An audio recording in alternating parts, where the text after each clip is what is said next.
Nous allons maintenant commencer à travailler avec les limites. Les limites sont l'un de ces concepts mathématiques qui posent beaucoup de problèmes à beaucoup de gens.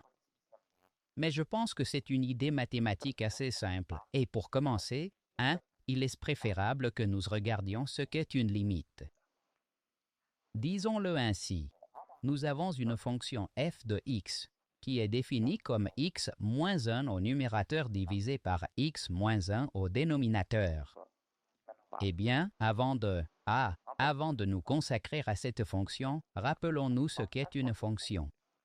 Une fonction est une sorte de règle, n'est-ce pas?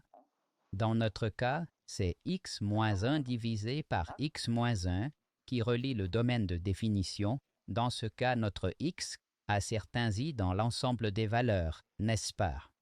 Si nous insérons un x dans notre fonction, cette fonction fera quelque chose avec, n'est-ce pas? Vous pouvez l'imaginer comme une boîte et ensuite elle nous montrera un i. N'est-ce pas? Toutes les fonctions se déroulent dans un système de coordonnées. Et beaucoup de gens diront oui, ceci est égal à 1, cela est égal à 1, car si nous avons une valeur au numérateur, nous avons la même valeur au dénominateur, alors c'est toujours 1. C'est vrai, mais ici nous devons être prudents. En effet, que se passe-t-il si je disais mettons 1 à la place de x ici et nous aurions la fonction f de 1. Au numérateur, nous aurions un moins 1, ce qui ferait 0, et au dénominateur, nous obtiendrions 0. Et rien divisé par rien, cela nous savons que ce n'est pas défini. C'est-à-dire, lorsque notre x est égal à 1, nous savons que cette fonction n'est pas définie. Écrivons-le ainsi, n'est pas définie. C'est-à-dire qu'il faut écrire une condition ici. Il est vrai que notre fonction f de x ici est égale à 1, mais nous avons la condition que x ne doit pas être égal à 1. Non? Que se passe-t-il si nous voulons dessiner notre fonction dans un système de coordonnées? Nous dessinons l'axe y et nous dessinons l'axe x.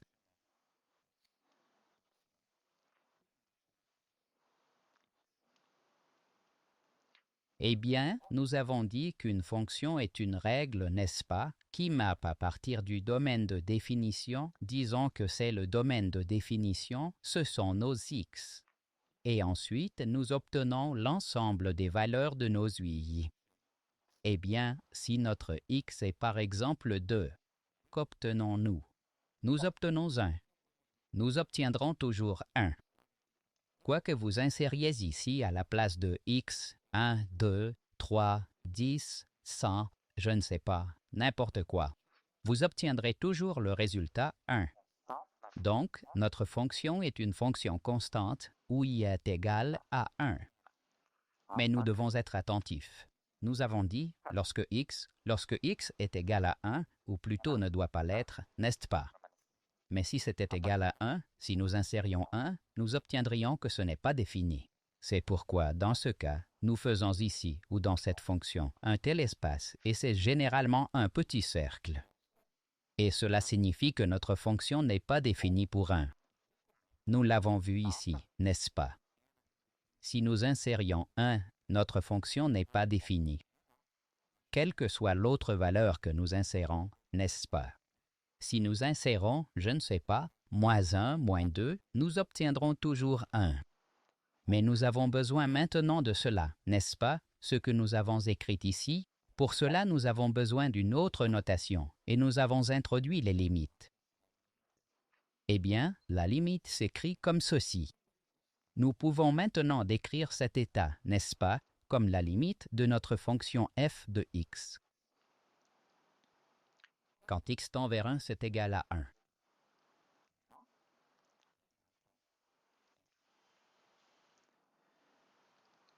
C'est-à-dire l'écriture, c'est maintenant la limite. C'est l'écriture de cet état que nous avons décrite ici avec ces formules et ce graphique. Cela signifie que nous écrivons toujours cela de la manière suivante. Nous écrivons limite, puis nous écrivons notre fonction, et ensuite nous écrivons à quelle valeur notre x se rapproche. et nous voyons ici que x se rapproche de 1. C'est-à-dire, quand nous avançons avec nos valeurs x, avec notre domaine de définition, quand nous allons vers 1, disons à partir de moins 1, nous insérerions moins 0,9, puis plus 0,3, nous irions toujours, nous irions vers 1. Et c'est pareil dans l'autre sens. Dès que nous atteignons 1, notre fonction n'est pas définie et c'est pourquoi nous pouvons écrire que la limite de la fonction f de x, lorsque x s'approche de 1, c'est ainsi que nous lisons cette notation. Donc, encore une fois, la limite de la fonction f de x, lorsque x s'approche de 1, est 1. Et maintenant, cela peut sembler un peu étrange à première vue, alors regardons l'exemple suivant. Disons que nous avons une fonction très simple. Alors, prenons maintenant une fonction quadratique. Disons que f de x est égal à x au carré. Et maintenant, je m'intéresse à la chose suivante. Je m'intéresse à la limite de ma fonction f de x. Quand x tend vers 2, c'est-à-dire, c'est ce qui nous intéresse maintenant. Eh bien, regardons cela dans notre système de coordonnées. Donc, ici, j'ai préparé un graphique. Et maintenant, sur ce graphique, nous allons tracer la fonction x au carré, et cela nous dessine cette parabole, n'est-ce pas? Nous savons, ce sont ces points caractéristiques, mm, de cette parabole 0, 1, 1, moins 1, 1.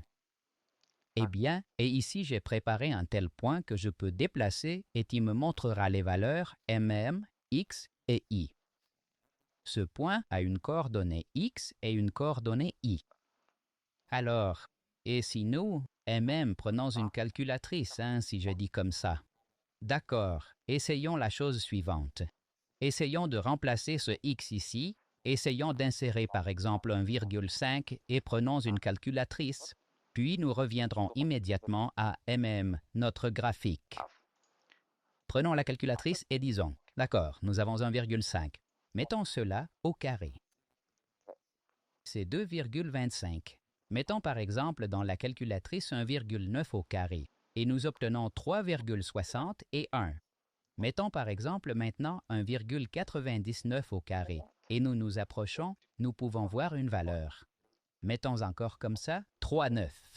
Nous nous approchons maintenant de 4 et nous pouvons essayer, n'est-ce pas? C'est-à-dire comme ceci. Qu'avons-nous fait? Maintenant, nous sommes ici, dans notre fonction. Voici notre fonction. Nous avons inséré des valeurs, c'est-à-dire des valeurs x. Vous pouvez aussi essayer vous-même, n'est-ce pas? 1,9, puis 1,99, puis 1,999. Et nous, avec ces valeurs, quand x tend vers 2. Voyons-nous ce qui se passe ici. Ici, ce qui se passe, c'est que x tend vers, nous nous rapprochons de 2, n'est-ce pas? X tend vers 2. Cela signifie cette notation inférieure de cette limite. Alors, que se passe-t-il lorsque x tend vers 2? Que se passe-t-il sur le graphique, Nous devons comprendre ce qui se passe sur le graphique, c'est-à-dire lorsque x tend vers 2. Cela signifie, par exemple, que notre point se déplace de 0 vers 2. Et cette ligne montre sur l'axe des x et nous pouvons maintenant voir comment nous nous rapprochons de 2. Et qu'arrive-t-il à cette ligne qui pointe vers l'axe Icare? Regardons encore une fois, essayez-le vous-même. C'est-à-dire, quand notre point se rapproche de 2, notre i, regardons, se rapproche. Si je faisais cela maintenant, que cela coule simplement, il faudrait que cela aille un peu plus lentement. Disons comme ça. Que se passe-t-il si je fais cela, Quand x tend vers 2. Voyons-nous maintenant? Maintenant x, x augmente ici, tend vers 2 et y tend vers. Regardons. Soyons attentifs maintenant quand ce sera à 2, puis je vais arrêter cela. Nous nous approchons de 4, Maintenant, nous sommes déjà presque à 2, n'est-ce pas? 1,986 et notre i est déjà presque 4. Cela signifie donc ce qui suit. Nous nous demandions ici la limite de notre fonction f de x. Notre fonction est x au carré. quand x tend vers 2, c'est égal à 4. Et c'est tout ce que la limite exige de nous. Cela signifie que nous devons nous demander ce qui se passe avec notre fonction lorsque x tend vers une certaine valeur, ou bien quelle valeur de i nous obtiendrons, n'est-ce pas? Parce que ceci est la valeur de i. C'est une certaine valeur sur l'axe i. Si nous regardons cela encore une fois dans le graphique que nous obtenons en nous approchant de cette valeur, et cela vaut aussi dans le sens inverse, n'est-ce pas? Si nous allons de, par exemple, de 6 ou de 5 vers 2, n'est-ce pas? Ça va aussi, nous voyons. Notre fonction tend vers 4. C'est pourquoi nous pouvons dire que la limite de cette fonction x au carré est 4 quand x tend vers 2.